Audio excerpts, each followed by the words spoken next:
Good morning. Good morning. Good to see a lot of familiar faces, and I'm going to be, as Greg mentioned, speaking about the YII20 Services Momentum press release in your kit.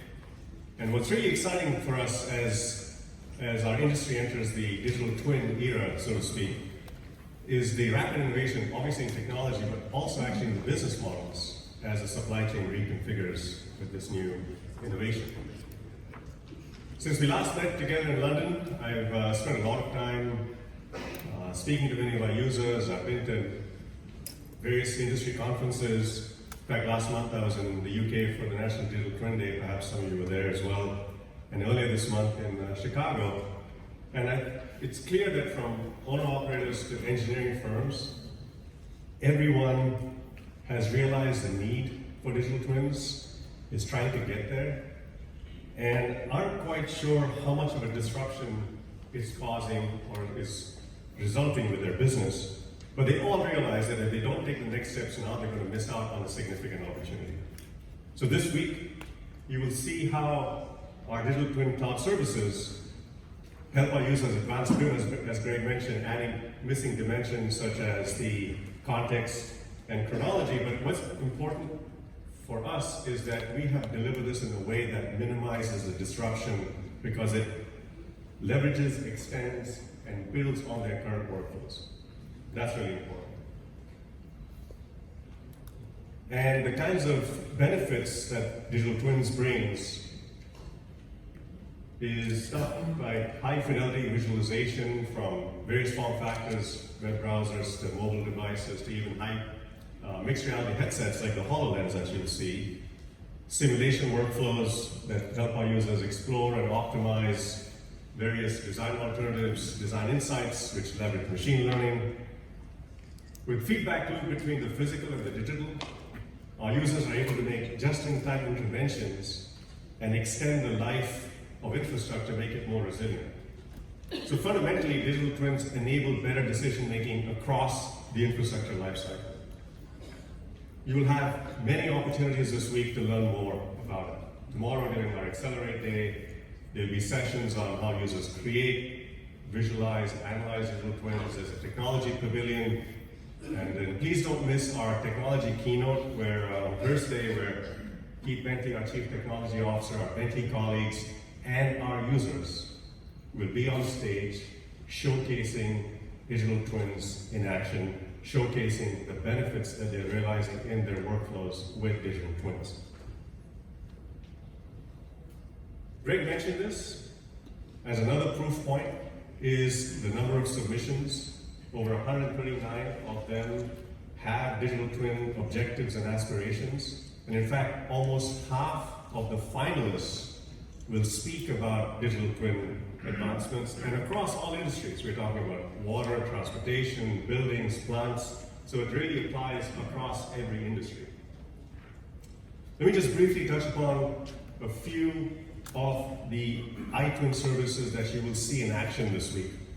Now remember, YII20 services federate information, engineering content from BIM tools, our open modeling applications, but also other vendors' applications as well through these bridges that we developed. You've heard Chris Barron talk about our IFC bridge. And then these cloud services synchronize and lock these changes through the cloud. And then that what provides this 4D timeline that enables digital workflows such as design review, which really scales from instant on ad hoc practitioner-based workflows to extended multidiscipline, multi-office project-based workflows. Then design validation, which allows our users to extend rules, enforce rules through business automation, so you can always ensure that your digital twins are of valid information models and data integrity is paramount. Because dark data, now when you shine a light on it, you realize how much of a problem our users are having with their information. You can't use machine learning without valid data. And then design insights, again, which leverages machine learning, allows our users to monitor key performance indicators for their projects. And you hear Alan Corrali talk about our asset-wise immersive services for asset information, where engineering information can be leveraged and accessed through the enterprise both through immersive visualization and analytics dashboards that help asset owners and network performance for the owner. Now, you heard Keith mention this last year in London, that our ICON services are based on an open source platform called INGENIO. And Keith mentioned why we made this decision to make our INGENIO platform open source, a radical decision. It is to foster this ecosystem of users and third-party developers to extend these libraries and extend the value of digital twins to the whole industry.